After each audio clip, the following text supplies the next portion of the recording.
하나님의 말씀 보시겠습니다. 하나님의 말씀은 히브리서 9장 23절부터 28절까지의 말씀입니다.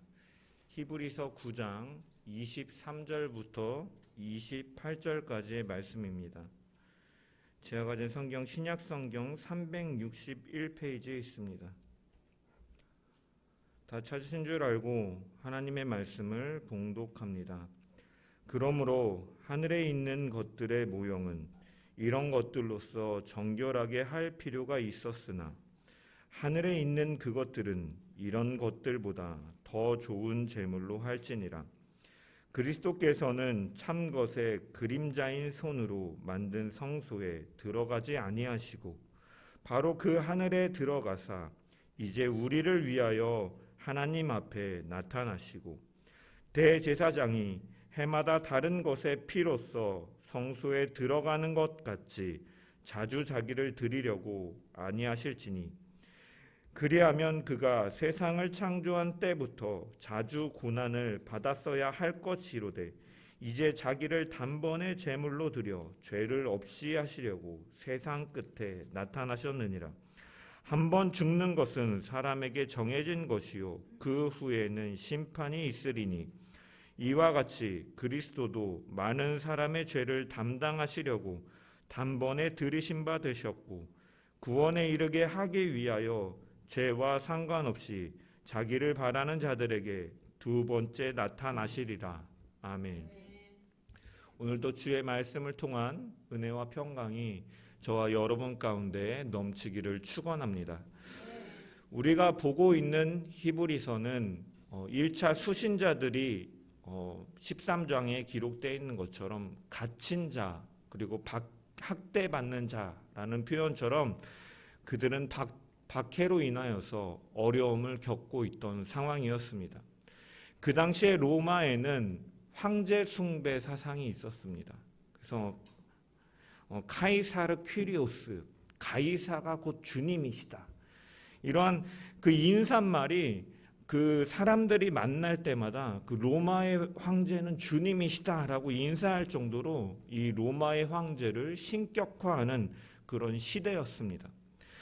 그리스도인들은 이것에 대해서 동의할 수 없는 사람들이었기 때문에 기독교인들에게 정치적인 핍박이 올 수밖에 없었고 또한 그로 인하여서 경제적인 어려움도 겪을 수밖에 없었습니다.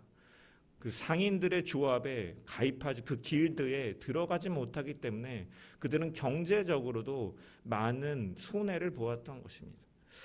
이런 박해와 어려움에 처한 기독교인들에게 한편으로 유대교에서는 그 본토에서는 유대교로 돌아오라는 회유와 그 거짓 교사들의 가르침이 계속되었습니다. 너희들이 지금 고통당하고 박해받는 그러한 이유는 너희가 유대교를 떠나서 잘못된 신인 예수 그리스도를 믿기 때문이야. 너희의 신앙이 잘못된 것이니 유대교로 돌아오라고 회유하고 있는 상황이었습니다.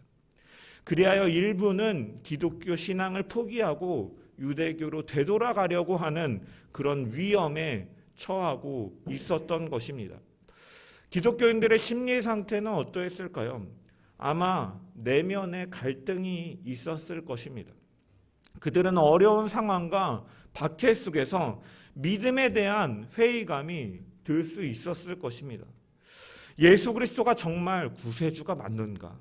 그분이 다시 오신다고 하셨는데 언제 다시 오시는가? 그분이 정말 살아계시다면 왜 우리를 이렇게 시련 가운데 그냥 두시는가? 왜 우리를 두시고 그냥 묵묵하게 침묵하고 계시는가? 이러한 믿음의 흔들림과 갈등이 그들의 내면 가운데 있었다라는 것입니다. 그래서 히브리서 기자는 그런 그들을 향해서 믿음의 대상이신 예수 그리스도에 대해서 계속해서 말씀하고 있는 것이죠. 왜 예수를 믿어야 되는가? 왜 그리스도가 대제사장이 되셔서 모세와 모세의 율법보다 우월하신가? 그래서 너희는 유대교로 돌아가면 안 되는가에 대해서 계속하며 대조하면서 말씀함을 통해 예수 그리스도에 대해 완전한 믿음을 가질 것과 그 환난과 박해 가운데 있지만 너희가 인내하면서 그 천국에 들어가는 그 순간까지 낙심하지 말고 흔들리지 말고 걸어갈 것을 권면하는 것입니다. 그러한 큰 주제 속에서 오늘 본문인 9장에 들어와서 옛 언약에서의 제사제도와 손으로 지은 세상에 속한 성막, 그리고 그것과 대조를 이루는 더 좋은 일인 대제사장이신 예수를 통해서 이루어지는 새 언약, 그래서 그분은 손으로 짓지 아니한, 창조에 속하지 않은 더 크고 더 온전한 장막을 대조한 것이고, 9장에서 오늘 본문에서는 특별히 그 제사제도 안에서 피로 인한 새 언약에 대해 특별히 초점을 맞추고 있는 부분인 것입니다. 우리가 읽지는 않았지만 18절에서부터 보면 옛 언약도 피 없이 세운 것이 아니다라고 말하고 있습니다. 19절에 백성에게 율법을 말한 이후에 짐승의 피를 뿌리면서 언약을 세운 것을 언급하고 있는 것입니다. 이처럼 옛 언약도 동물의 피로 언약을 맺은 것이며, 이것은 율법에 따라서 한 것이고 피 없이는 깨끗함을 입을 수 없기 때문에 이렇게 피로 인하여 언약이 세워졌다라고 히브리서 기자는 오늘 본문 2절에 18절 19절에 이렇게 말씀하고 있는 것입니다. 이 상황은 어디를 말하고 있느냐면 출애굽기 24장 3절에서 8절까지의 말씀을 그 시내산에서의 그 이스라엘 백성과 하나님이 언약을 체결하시는 그 상황에 대해서 말하고 있는 것입니다. 우리 출애굽기 24장 3절에서 8절의 말씀을 한번 읽어보겠습니다. 화면에 나옵니다. 읽겠습니다. 시작. 모세가 와서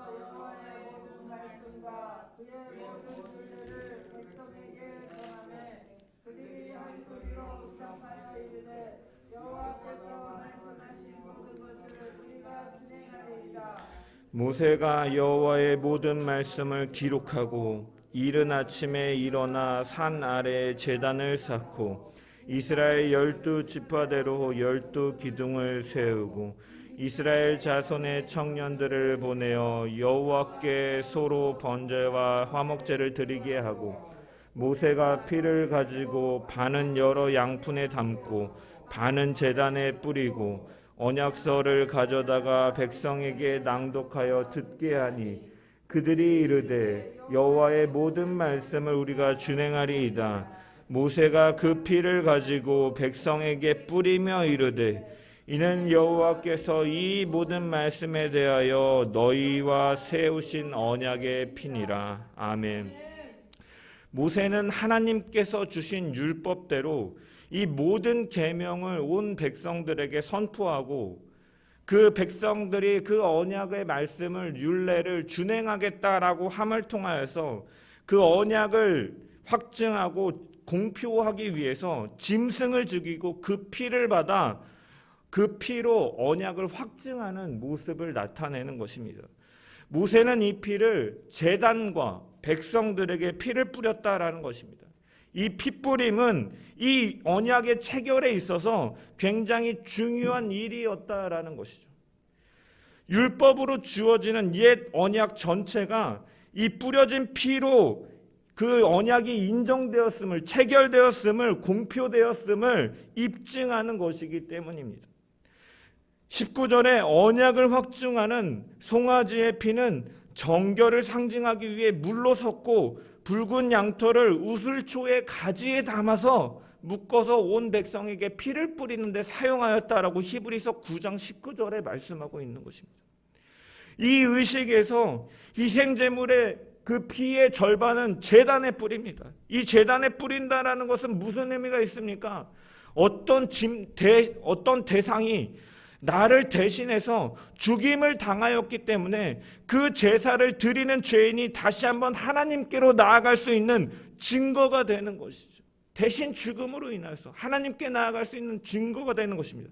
그리고 나서 모세는 나머지 절반의 피를 백성들에게 뿌림을 통해서 그들의 죄에 대한 이 형벌의 값이, 목숨값이 지불되었다라는 이러한 의미로 백성들에게 피를 뿌리고 다시 하나님과 연합할 수 있음을 입증하였다라는 것이에요. 이 언약을 통해서, 이 언약 안에 이 언약 체결에서 이 피 뿌리는 의식을 통하여서 이 피는 백성들에게 뿌려졌고 그 안에는 섬기는 사람들과 같은 제사장들이 포함되어 있었고 9장 21절에 보면은 장막, 그 성막, 그들이 있는 땅에도 뿌려졌다. 그리고 제사에 사용되어지는 그릇과 물건들에게도 뿌려졌다라는 것이요. 이 뿌려지는 이유는 무엇입니까? 정결케 하기 위함인 것이죠. 땅의 성소와 희생 제사 제도의 정결함을 상징하는 것입니다. 히브리서 기자는 이 언약 체결식과 예수 그리스도를 대조하고 있다는 것이요. 23절의 말씀입니다. 우리 23절의 말씀을 다시 한번 읽어보겠습니다. 시작. 그러므로 하늘에 있는 것들의 모형은 이런 것들로서 정결하게 할 필요가 있었으나 하늘에 있는 그것들은 이런 것들보다 더 좋은 제물로 할지니라. 아멘. 히브리서 기자는 이 8장 5절에 보면 그 옛 언약에 의해서 그들이 섬기는 것, 이 땅에서의 성막, 그리고 그들이 드리고 있는 이 짐승의 제사, 이런 것들은 하늘에 있는 것들의 모형이다라고 말해요. 그리고 그림자다라고 말을 합니다. 그들이 섬기는 것은 하늘에 있는 것의 모형과 그림자라. 모세가 장막을 지으려 할 때에 지시하심을 얻음과 같으니 이르시되 삼가 모든 것을 산에서 내게 보이던 본을 따라 지으라 하셨느니라. 모형과 그림자라고 말하고 있는 것이요. 이런 표현은 무엇을 의미하는 것입니까? 그들의 제사가 이 구약의 제사가 불완전한 그림자에 불과한 것을 나타내는 것입니다. 모형으로 번역된 헬라어의 원형이 휘포데이그마라는 단어인데 눈앞에 놓아 보여주는 것이라는 의미를 갖고 있어요.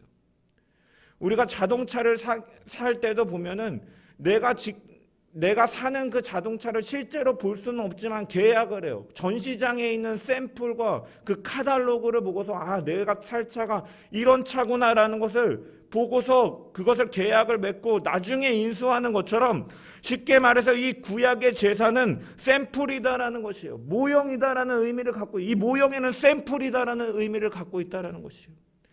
그림자에 해당하는 헬라어는 스키아라는 단어인데 어떤 물체이든지 사람에 의해 생긴 그림자라는 의미를 갖고 있어요. 몸은 실체이고 이 실체에 나타나는 그림자라는 거예요. 실체는 아니다라는 거예요. 그렇기 때문에 히브리서 기자는 그것은 실체가 아니기 때문에 사람들로 하여금 본질적으로 하나님과의 완전한 교제에 이르게 하지 못한다. 오직 완전한 대제사장으로서의 그 중보 사역은 실체이신 예수 그리스도로만이 가능하다라고 분명하게 밝히고 있다라는 것이요. 그래서 이런 것들보다 더 좋은 제물로 할지니라. 모형으로서 우리가 구약의 제사를 드렸지만 그것을 완벽하게 온전하게 하나님과의 교제와 연합을 할 수 없기 때문에 더 좋은 제물인 예수 그리스도의 그 피로만 가능하다라고 분명히 밝히고 있다라는 것입니다. 하나님께서 모세에게 성막을 지으라 명령하실 때 출애굽기 25장 8절에서 9절의 말씀을 보면 성수와 기구들을 내 말에 따라 지을 것이다 라고 말해요. 성막과 제사에 관한 모든 것이 하늘의 실체에 있는 것을 따라서 이 땅에 손으로 지은 모형과 같다라는 것이에요. 그래서 히브리서 기자는 본절에서 이 땅의 옛 언약, 성막, 동물의 피로 드리는 이러한 제사와 같은 것들은 하늘에 있는 것들의 모형이다라고 밝히고 있는 것입니다.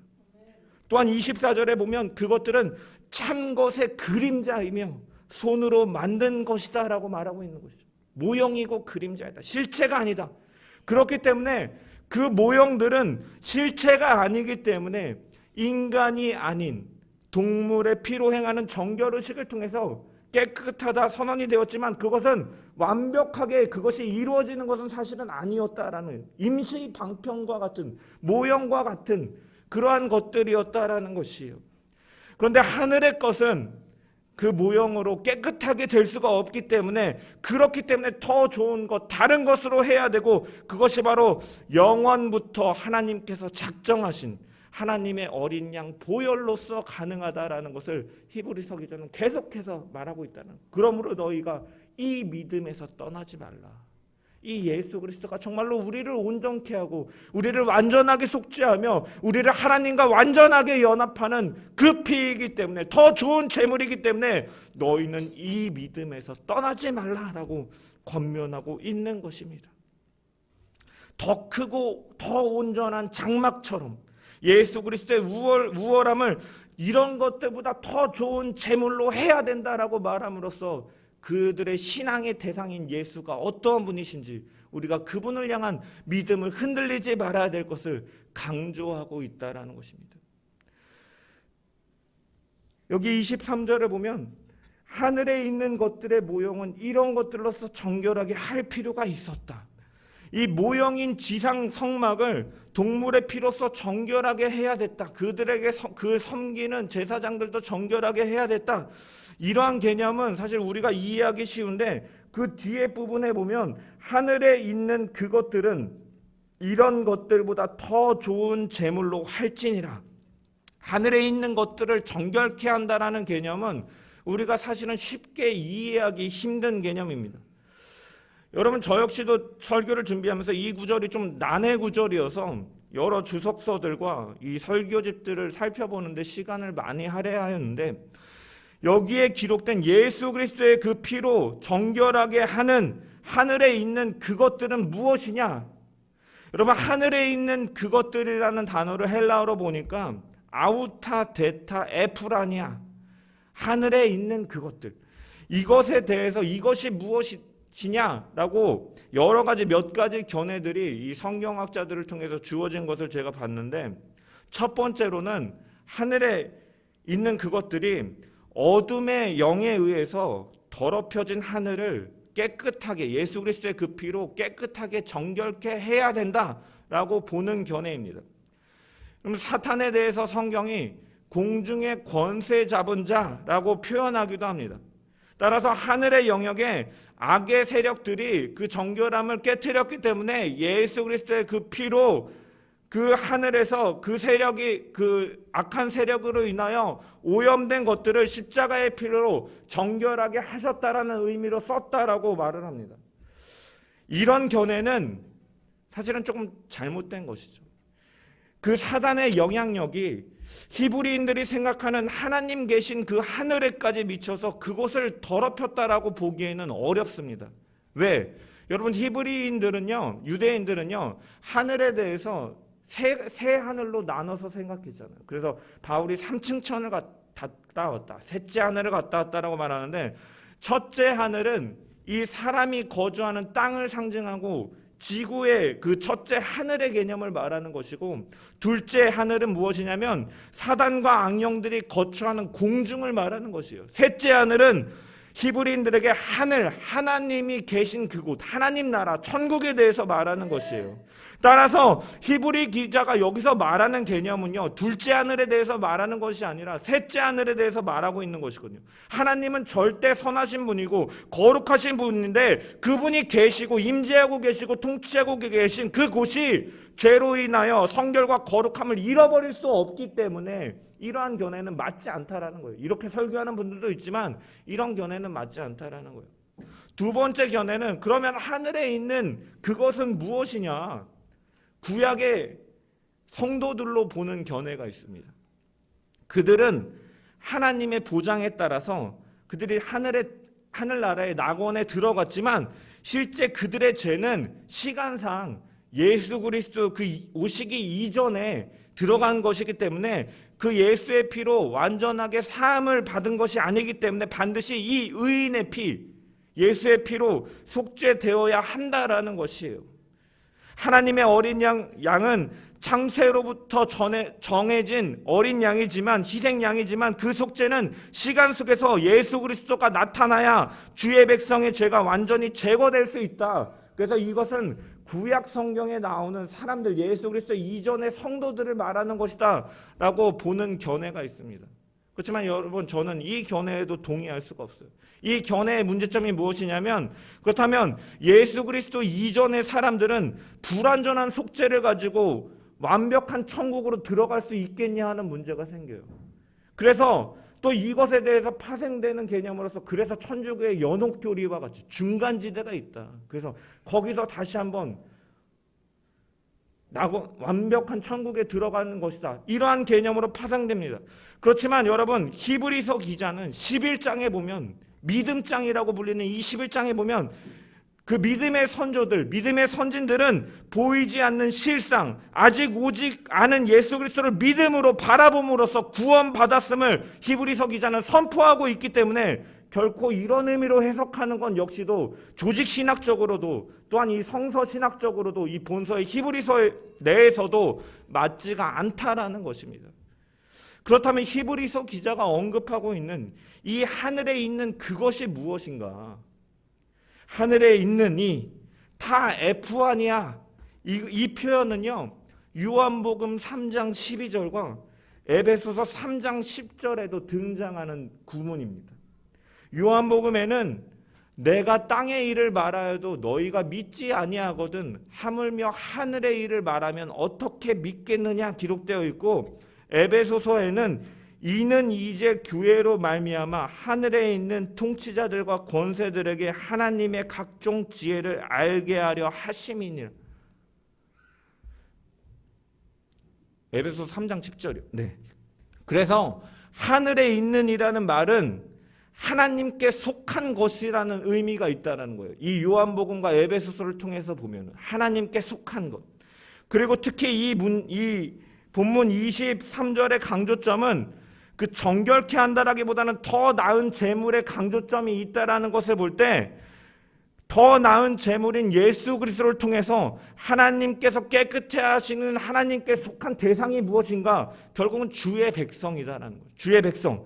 그들의 모든 죄와 그 예수의 그 피는 그들의 양심을 깨끗하게 하고 살아계신 하나님을 섬기게 한다라고 볼 때 결국은 우리가 믿음을 가지고 이 땅에서 살아가는 우리 모든 자들을 지칭하는 표현이다라고 하늘에 있는 그것을 우리는 해석해야 된다는 거죠.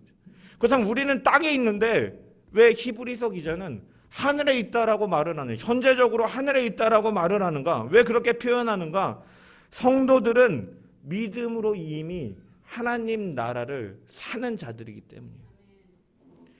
예수님께서 하나님의 나라가 어느 때에 임하리일까라고 묻는 바리새인들을 향해서 누가복음 17장 21절에 또 여기 있다 저기 있다 하지 못하리니 하나님의 나라는 이미 너희 안에 있느니라라고 말씀하셨어요.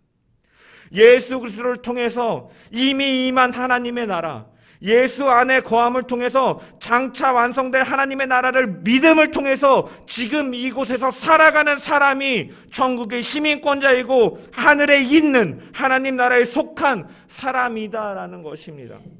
그리스도인은 예수 그리스도를 믿음으로 그분 안에서 하나님을 아버지라 고백하며 주로 시인하며 그분의 통치를 받는 하나님 나라의 백성인 것입니다. 이 땅에 사는 성도들은 비록 육체는 이곳에 있지만 이미 우리는 하늘에 있는 하늘에 속한 사람이다라는 것이에요. 그래서 바울은요, 에베소서 2장 22절에 너희도 성령 안에서 하나님이 거하실 처소가 되기 위해 그리스도 예수 안에서 함께 지어져 가느니라. 하나님이 거하시는 처소가 된다라고 말합니다. 우리 안에 하나님이 계신다라는 것이에요. 이 하나님이 계신 곳, 하나님의 통치가 임하는 곳, 이것이 바로 하나님 나라지 않습니까? 그래서 성도들 한 사람이 이 땅에서 우리의 육체는 지금 여기서 살아가고 있지만 우리는 이미 하늘나라에 속하여서 하나님 나라의 시민권자로 살아가고 있다라는 것입니다. 이 사실을 기억하면서 우리가 세상을 살아갈 때 비록 우리의 육체는 지금 세상과 함께 살아가고 있지만 우리는 분명히 달라야 된다는 것이에요. 하나님이 내 안에 계시고 나는 하나님과 함께하는 사람이고 하나님의 통치를 받는 사람이고 하나님의 소유된 사람이기 때문에 하나님의 백성으로서의 거룩한 구별된 성도로서의 삶을 우리가 우리의 삶 가운데 드러내며 살아가야 될 줄 믿습니다. 이것이 바로 하늘에 있는 그것이고 그것이 될 수 있는 것은 바로 예수 그리스도 더 나은 제물로 가능함을 우리가 말씀을 통해서 살펴볼 수가 있는 것입니다. 성도가 하나님의 소유로 하나님의 자녀로 속할 수 있는 유일한 길은 어디에 있습니까? 다른 길은 없다라는 거예요. 더 좋은 재물, 내가 곧 길이요 진리요 생명이니 나로 말미암지 않고는 아버지께로 올 자가 없느니라 말씀하신 것과 같이 오직 예수 그리스도 그분뿐이시다라는 거예요. 이 신앙을 우리가 잃지 말아야 된다라는 것입니다. 그분은 우리에게 나는 양의 문이다라고 말씀하셨어요. 내가 문이니 누구든지 나로 말미암아 들어가면 구원을 받고 들어가며 나오며 꼴을 얻을 것이다라고 말씀하신 것처럼 오직 우리는 우리의 구원은 바로 이 예수 그리스도를 통해서만, 그분을 통해서만, 그 길을 통해서만 우리가 주어지는 것임을 우리가 기억하며 감사하며 살아가는, 그 믿음을 잃지 않고 살아가는 저와 여러분 되기를 주님의 이름으로 축원합니다. 그 피는 더 좋은 재물이다라고 히브리서 기자는 이야기합니다. 그래서 그분은 그 그림자인 성소로 들어가시지 아니했고 바로 하늘에 들어가셔서 하나님 앞에 나타나셨다라고 24절에 말씀하고 있는 것입니다. 더 나은 재물이었기 때문에 모형과 같이 손으로 만들어진 성소로 들어가는 옛 언약이 아니라 하늘로 바로 들어가셔서 우리를 위해서 하나님 앞에 나타나셨다라는 거예요. 그분은 구약의 그 세상의 성소와 상관이 없는 분이라고 제가 말씀을 드렸어요. 제사장에 대해서 말씀할 때 그분은 큰 대제사장이다.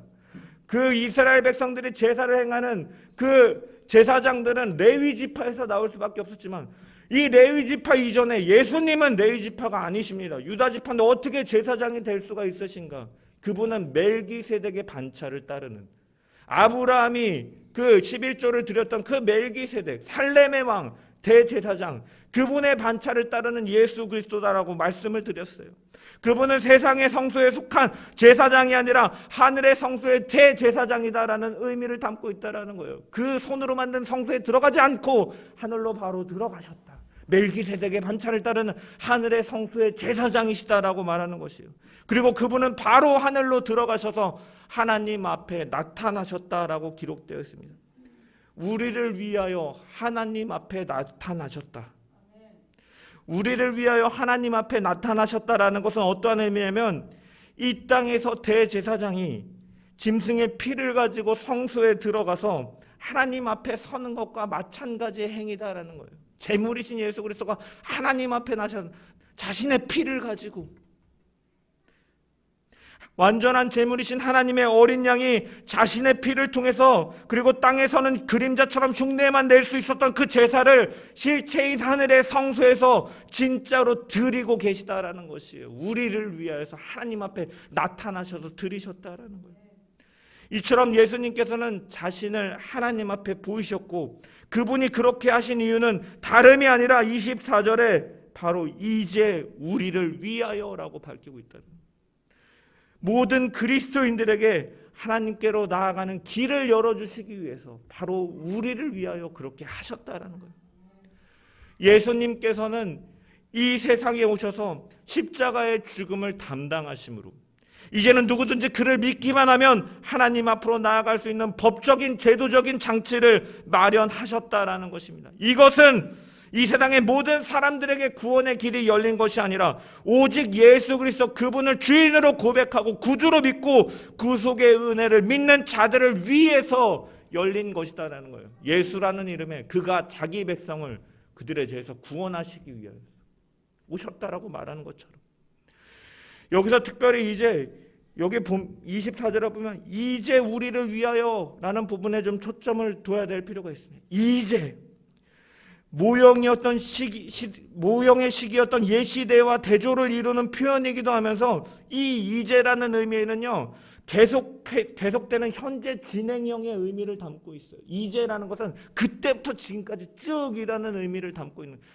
단순히 거기서 끝나는 것이 아니라 무슨 말이냐면 예수 그리스도께서는 하나님 앞에 나타나셨고 그 보좌 우편에 지금까지 영원히 앉아 계시면서 오늘도 우리를 위하여서 계속 일하고 계신다라는 의미도 이제 우리를 위하여라는 이 이제에 담겨 있다라는 거예요. 그분은 우리를 위해서 계속적으로 일하고 계시다라는 것이에요. 그래서 그 그리스도의 사역에 대해서 사도 요한은 요한 1서 2장 1절에 보면 나의 자녀들아 내가 이것을 너희에게 쓰면 너희로 죄를 범하지 않게 하려 함이라. 만일 누가 죄를 범하여도 아버지 앞에서 우리에게 대언자가 있으니 곧 의로우신 예수 그리스도시다. 이분의 사역을 계속해서 보좌 우편에서 하나님 앞에 자신을 보이시는 이 사역을 요한은 대언자라고 말하고 있다는 거예요. 이 대언자가 헬라어로 무슨 단어인지 아십니까? 파라클레토스예요. 파라클레토스. 중보자가 되신다는 거예요. 예수님께서는 내가 승천하여야 너희에게 유익하리니 보혜사가 너희에게로 오신다라고 말씀하셨어요. 그리스도가 하나님 앞에 자신을 보이시면서 우리를 위해 계속 일하시면서 대언한다라는 것은 변호한다라는 의미가 있다라는 거. 우리를 위해서 변호하시고 또한 보혜사 파라클레토스 성령께서 우리와 위로자 돕는 자가 되셔서 우리 가운데 오심을 통해 우리의 구원을 이 땅에서는 적용시켜 나가시고 예수 그리스도는 하나님 옆에서 우리를 위해서 변호하시고 대언하시는 일들을 갖고 계시다라는 거예요. 그렇기 때문에 우리 가운데 소망이 있다는 거예요. 성령은 우리의 구원을 적용시켜 나가시고 주님은 그 하나님 앞에서 우리를 주님 하나님 성부 아버지 저들이 죄를 범하지만 내 안에 있기 때문에 주님 의롭게 여겨달라고 용서하여 달라고 계속해서 변호하시고 하고 계시다라는 거예요. 그 어떻게 보면 재판장 앞에서 땀을 뻘뻘 흘려가면서 죄인을 변호하는 그 변호사의 모습과 같이 오늘날 우리를 위해서 하나님 예수 그리스도께서는 하나님 앞에서 우리를 변호하시기 위해서 그러한 사역을 지금도 감당하고 계시다. 이제 우리를 위하여. 아멘. 그 은혜가 너무나 감사하고 그 은혜가 너무나 큰 줄 믿습니다. 그분은 하나님께 자신을 보이심으로 우리는 그렇기 때문에 더 이상 두려움에 떨지 않아도 되는 것입니다. 24절에 보면 하나님 앞에 나타나시고 이 앞에라는 헬라어가요 더 프로소포라는 단어예요. 토 프로소포. 무슨 말이냐면 면전에라는 뜻이에요. 면전에. 여러분 하나님의 면전이요 사실은 두려운 자리입니다. 두려웠던 자리예요. 이스라엘 백성들은요 하나님의 면전은요 두려움의 상징이었다라는 거. 왜? 아무도 그 앞에서 하나님을 직접적으로 대면할 수 없었어요. 왜? 왜냐하면 하나님께서는 완전 선하시고 완전 거룩하시고 공의로우신 분이기 때문에 죄인된 인간이 그 앞에 선다라는 것은 바로 죽을 수밖에 없는 그 죽음을 의미하기 때문에 하나님을 대면하면 두려울 수밖에 없었다라는 것이죠. 그래서 이사야 선지자는 영광 중에 그 하나님을 뵙고 나서 그가 이렇게 말을 하죠. 그때 내가 말하되 화로다 나여 망하게 되었도다. 아 내가 화를 입었다. 내가 망하게 되었다. 나는 입술이 부정한 사람이요 나는 입술이 부정한 백성 중에 거주하면서 만군의 여호와이신 왕을 배웠음이로다 하였는데 나는 부정한 자이기 때문에 그 왕을 배웠을 때 내가 죽게 되었구나 고백한다는. 이사야뿐만이 아니에요. 이스라엘 백성들도 시내산에서 강림하신 여호와의 영광을 그들이 보았을 때 그들의 반응도 마찬가지였다라는 거예요. 막 두려워 떨면서 고개를 땅에 쳐박고 부들부들 떨면서 두려워하였다라는 거예요. 하나님의 면전 앞에는 그런 두려움의 자리였다라는 것입니다. 그러나 우리는 예수 그리스도를 통해서 그 하나님의 면전 앞에 두려움 없이 들어가신 그 큰 대제사장, 더 큰 좋은 재물, 그리고 그분을 통해서 이제 우리도 그분 안에 거하기 때문에 우리는 더 이상 두려움과 공포로 하나님의 면전 앞을 여기는 것이 아니라 그분 앞에 언제든지 나아갈 수 있게 되었다라는 것이에요. 때를 따라 돕는 은혜에 힘입어서 은혜의 보좌 앞에 담대히 나아갈 것이라. 그렇게 나아갈 수 있게 되었다라는 거예요. 이렇게 된 이유는 무엇이냐? 바로 예수 그리스도의 완전한 희생의 제사를 통해서 하나님과 우리와의 관계가 하나님이 우리에게 두려운 심판자가 되는 것이 아니라 바로 사랑의 하나님으로 아버지 하나님으로 변화되었기 때문에 이런 변화가 따르는 것입니다. 그리스도께서 드리신 제사는 자기를 단번에 제물로 드리는 제사였습니다. 짐승의 피가 1년 동안 백성들이 지은 죄를 없애는 상징적인 것이고 모형이고 그림자였던 데 반해 그리스도의 피는 온전한 온 인류의 모든 죄를 없게 하고도 남는 실체였다라고 제물이었다라고 26절에 말씀하고 있는 것입니다. 그래서 그분은 매년 고난을 받으시고 죽임을 당하실 필요가 없었다라고 히브리서 기자는 말하고 있는 것입니다. 자기를 단번에 들여 죄를 없게 하시려고 세상 끝에 나타나셨느니라. 여기서 세상 끝은요 종말의 때를 의미하는 것이 아니에요. 종말의 때죠. 하나님 예수 그리스도가 이미 처음에 초림하셨을 때 이미 하나님의 그 말세의 때가 시작되었기 때문에 어떻게 보면 종말의 때라고 할 수 있지만 아예 세상의 끝을 말하는 것은 아닙니다. 이 세상의 끝은요, 히브리서 1장 2절에서 말하는 것 같이 이 모든 날 마지막과 동의어라고 할 수가 있어요. 이 모든 날 마지막에는 아들을 통하여 우리에게 말씀하셨으니 이 아들을 만유의 상속자로 세우시고 또 그로 말미암아 모든 세계를 지으셨느니라. 이 세상의 끝날은 무슨 의미냐면 하나님께서 인간을 구원내시려고 지금까지 준비하시고 기다리셨던 기간이 끝나는 시점, 예수 그리스도의 초림을 나타내는 표현이다라는 거예요. 예수 그리스도의 초림. 그때가 참을 통하여 그 아들을 통해 우리에게 먼저 본이 되시고 십자가의 제물이 되어주심으로 그 유업에 참여하게 하시는 그 예수 그리스도가 오심, 그 초림의 때를 표현한다라는 것입니다. 그리고 이 나타나셨다라는 것은 이 세상에 오셨다는 의미와 동시에 24절에 말하는 하나님 앞에 나타나셨다라는 의미이기도 한 것이죠. 이 세상에 나타나신 것은 궁극적으로 하나님 앞에 나타나기 위함이었다라고 말하고 있는 것입니다. 왜? 우리를 위하여서. 우리의 죄를 사시기 위해서. 이 세상의 끝에 우리를 구원하시기 위해서 그분은 오셨다라는 것입니다. 그분의 죽으심으로 예수 그리스도를 믿는 모든 자들의 죄가 사여졌고 영원한 생명이 주어졌다라는 거예요. 27절의 말씀이요. 한 번 죽는 것은 사람에게 정해진 것이요 그 이후에는 심판이 있으리니. 그리스도의 대속의 제사는 한 번으로 충분하다라는 거예요. 27절은요. 그리스도의 속죄의 최종적인 완전성을 증명하는 말이에요. 한 번 죽는 것은 사람에게 정해진 것이요.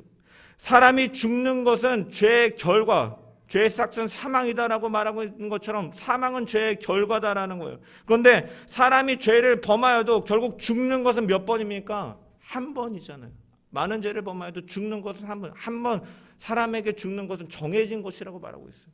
그 죄값으로 죽게 되는 여러 번 죽지 않는다라는 거예요. 마찬가지로 예수 그리스도의 그 십자가에서의 죽으심은 단번에 우리의 모든 죄를 사하셨고 그분은 그렇기 때문에 그 대제사장들 너냐과 같이 매년 창세 이후로도 계속해서 반복적으로 그 제사를 드리셔야 되는 것이 아니라 완전하게 우리의 대속제물이 되어주셨고 구속의 사역을 이루셨다라고 히브리서 기자는 선언하고 있는 것입니다.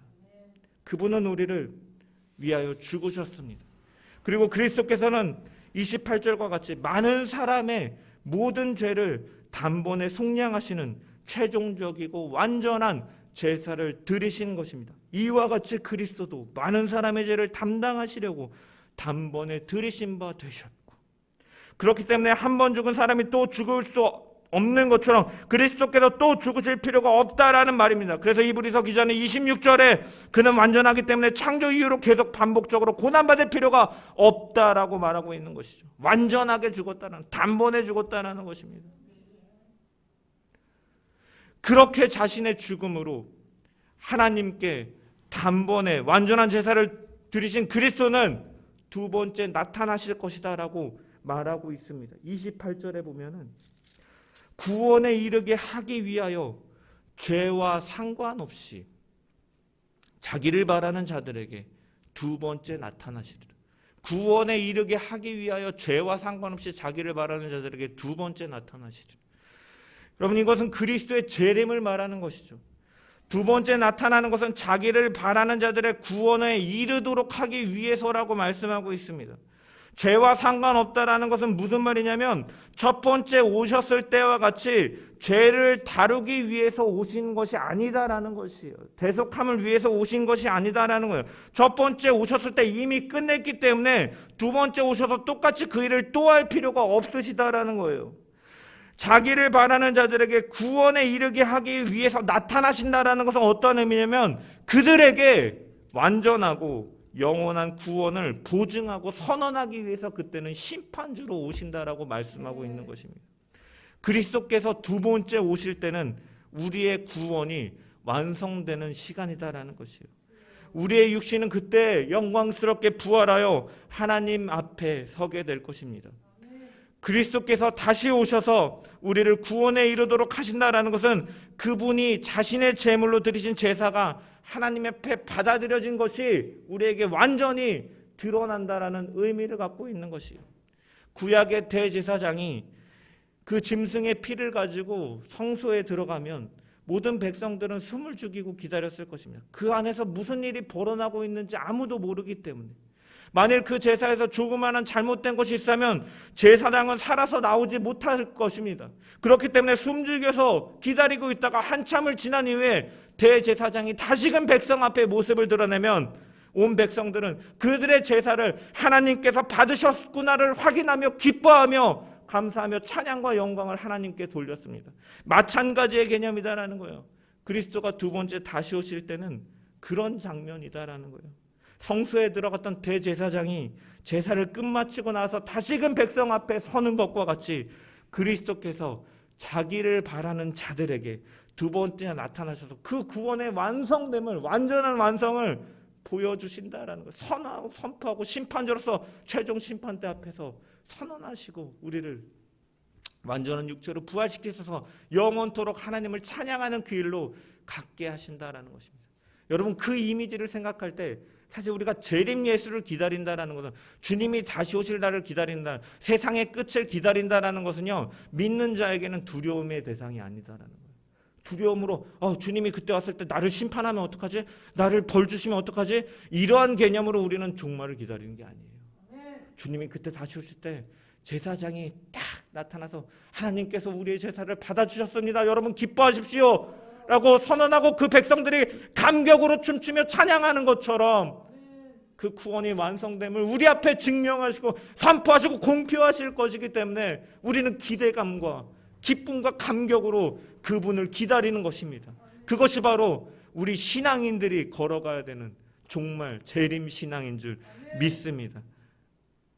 세상 끝에 나타나심, 하나님의 때가 이루었다, 회개하라, 천국이 가까워라 말씀하시면서 우리의 모든 죄를 사하시고 하나님과의 관계를 회복시키시고 부활하셔서 하나님 앞에 보이신 그 예수님은 우리를 위하여 대언하시고 변호하시다가 구원에 완성될 그날 세상 앞에 다시금 나타나실 줄 믿습니다. 그날에는 우리의 모든 고난과 그런 어려움들도 주님 앞에 흔적도 없이 사라지게 될 줄 믿습니다.